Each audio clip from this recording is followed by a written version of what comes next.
Sanhedrin shall now come to order. Jesus, where is your counsel? Are you appearing as your own witness? Prosecutor, what is the meaning of this meeting? I appear to accuse Jesus of Nazareth with a multitude of violations of the law. There are known instances of Jesus healing on the Sabbath. In the synagogue, Jesus noticed a man with a deformed hand. He told him to stretch out his hand, and when he did, it became normal just like the other one. A blind man was made to see again after Jesus applied clay to his eyes, and it was washed off. A woman that was bent over now can stand straight. Whatever the illness and pain, he would heal them all. There are 6 days in which to heal. There are known instances of Jesus working on the Sabbath. He allowed his disciples to harvest grain while walking through the grain field. His actions show complete contempt for the law of God. When Jesus taught in our temple, he encouraged people to follow in the teaching of his Father. What is this nonsense? When the people returned home, they tell others, and the word spreads of the coming of the Messiah. Look at the unruliness of the people as Jesus and his disciples approached Jerusalem for the Passover. Crowds gathered to see him pass. The people laid their cloaks before him. They cut leafy branches from the fields and spread them before him. Jesus was the center of focus as the people shouted, "Praise God," and spoke of him fulfilling the prophecy of the coming of the kingdom of David. This reckless behavior is a threat to our nation. Rome will put a brutal stop to this if we allow it to continue. And is this all the charges of the one before me? No, sir. I accuse Jesus of the crime of blasphemy. Jesus came to the temple when the merchants were selling cattle, sheep, and doves for sacrifices, as is our custom. He scattered the livestock, turned over the tables, and created a whip from rope. He chased all from the temple. When asked what gave him the right to do these things, he replied, "I am the right. I shall destroy this temple, and in 3 days I will raise it up anew." Thank you, prosecutor. I shall now take your words to render my decision. It seems to me this Jesus of Nazareth is a danger to us all. So many crimes, blasphemy, working on the Sabbath, healing on the Sabbath, encouraging people to rebel against Rome, inciting large crowds to revolt against the Romans. This behavior cannot be tolerated. Jesus feels as if he has the right to do as he must whenever it pleases him. This blasphemy must be stopped before all the people go after him and tragedy befalls our nation. It would be good if only one man died for the people. Are you the Christ, the Son of the Blessed One? I am. I find you guilty and sentence you to death.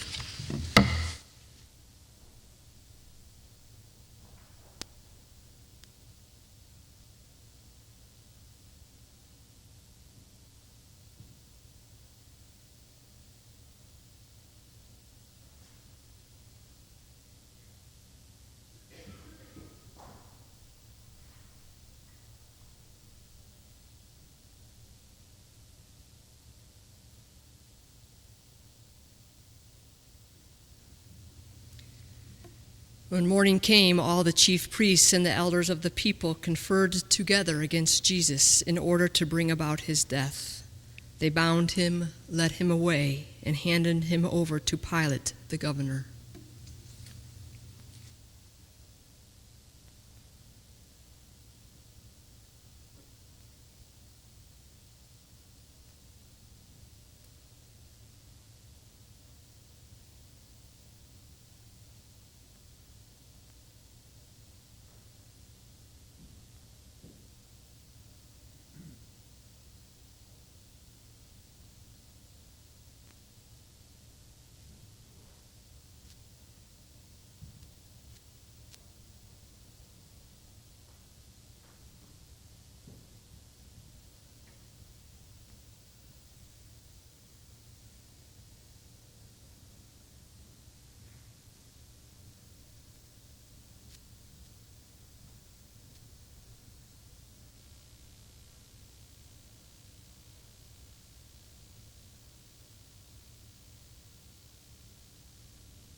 I find no fault with this man. He is in no violation of Roman law. I am bound by Roman law. They have come with a charge that Jesus claims to be equal with God. This is a religious matter, and his own should deal with him. Their law says anyone who claims to be equal with God is guilty of blasphemy. The penalty for blasphemy is death. But Roman law does not allow Jews to execute anyone, as if the Jews have not stoned other people to death behind the Romans' backs since we conquered this land. All of a sudden, they have become law-abiding citizens.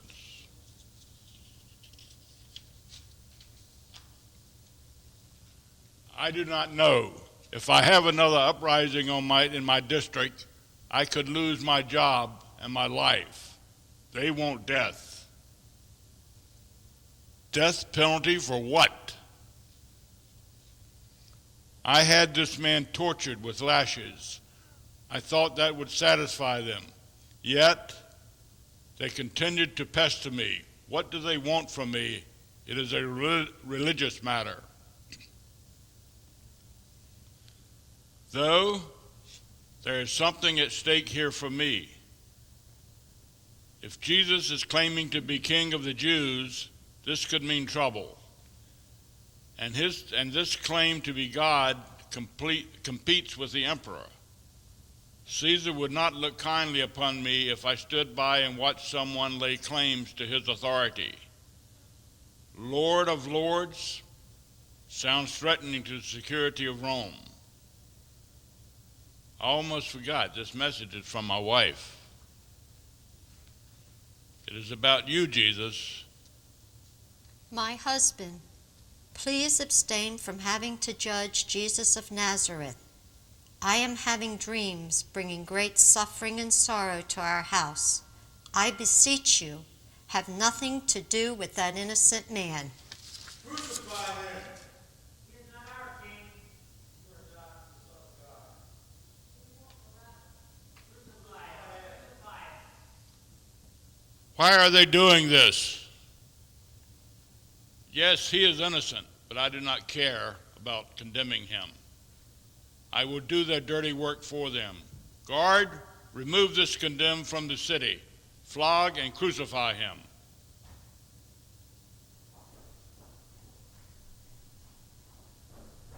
I am innocent of this man's blood. It is your responsibility. I wash my hands of this matter.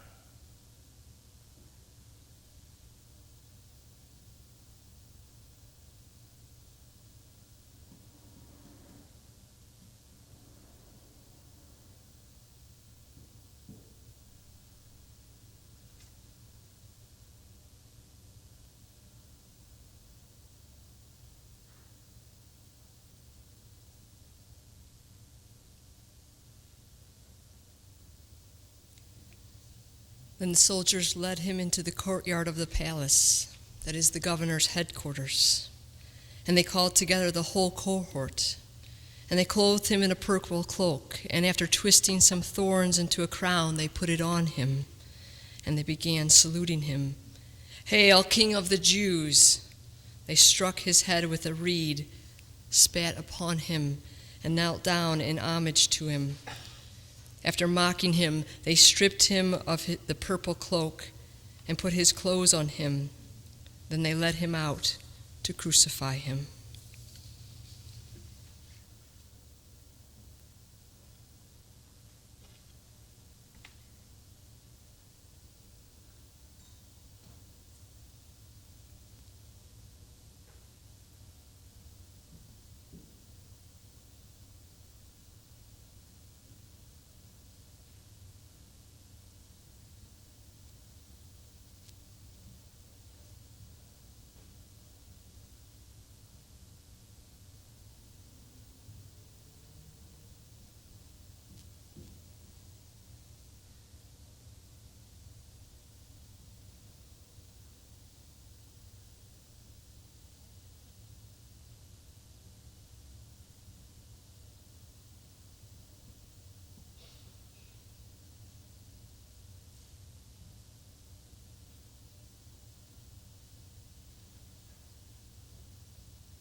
When they came to the place that is called the Skull, they crucified Jesus there with the criminals, one on his right and one on his left.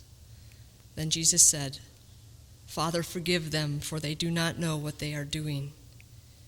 And they cast lots to divide his clothing. And the people stood by, watching. But the leaders scoffed at him, saying, "He saved others, let him save himself, if he is the Messiah of God, his chosen one." The soldiers also mocked him, coming up and offering him sour wine, and saying, "If you are the King of Jews, save yourself."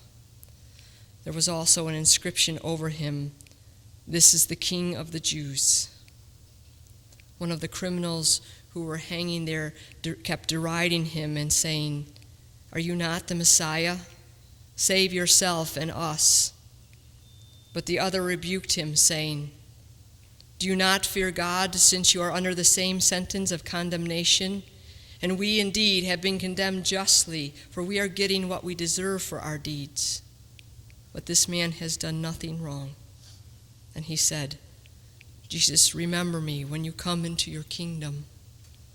He replied, "Truly I tell you, today you will be with me in paradise." It was now about noon, and darkness came over the whole land until 3 p.m, while the sun's light failed and the curtain of the temple was torn in two. Then Jesus, crying with a loud voice, said, "Father, into your hands I commend my spirit." Having said this, he breathed his last.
They asked me to give my testimony.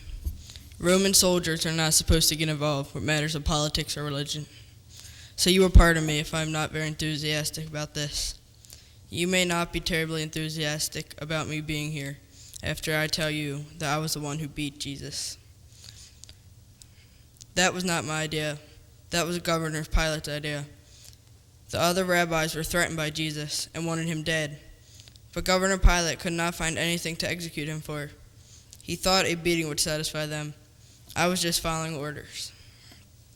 This Jesus was unlike any other prisoner I whipped.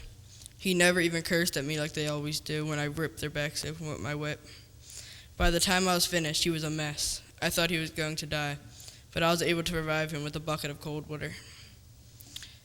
Then, to my surprise, a few minutes later, the governor gave the order to take him away and crucify him. I told the governor right to his face, I said, "That is not right. This guy has not been convicted of anything." Pilate said, "Just do it." The rabbis are stirring up the crowd. If we do not get rid of him, we are going to have a riot on our hands. What was I going to do? Disobey? So I mounted the cross on Jesus and led him out of the palace. By now, there were masses of people lining the streets on the route to Golgotha that day. Almost as many people as showed up the previous Sunday to welcome him as the Messiah, the King. I do not know how they all found out about the crucifixion. The other rabbis tried to keep the trial secret, but the people found out anyway. People were crying and trying to reach out and touch Jesus one last time. I had to crack the whip to keep them out of the way. I thought it was just another day. I pulled this duty before to stand around and guard the prisoners until they died. To pass time, myself and the other soldiers on duty cast lots for their clothes. I've done that before. Then something happened that changed my life forever. Jesus shouted out, and he took his last breath. The earth shook. Rocks split apart, and tombs were opened. The bodies of many godly men and women who had died were raised from the dead. Myself and the other soldiers at the crucifixion were terrified by the earthquake and all that happened. I knew then, truly, this was the Son of God. From that day on, I became a Christian. I knew he was the Son of God. I made the decision to lead my life in the path of Jesus. Then, 3 days later, well, you know the rest.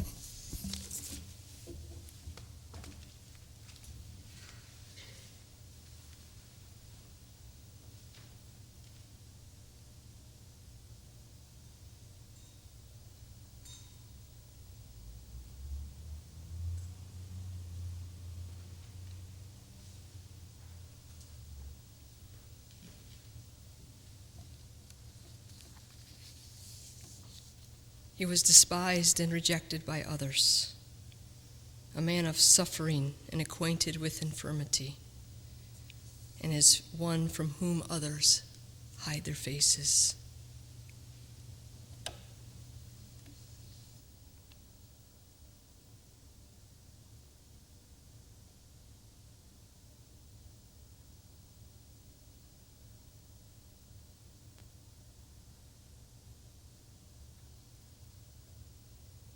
In the beginning was the Word, and the Word was with God, and the Word was God.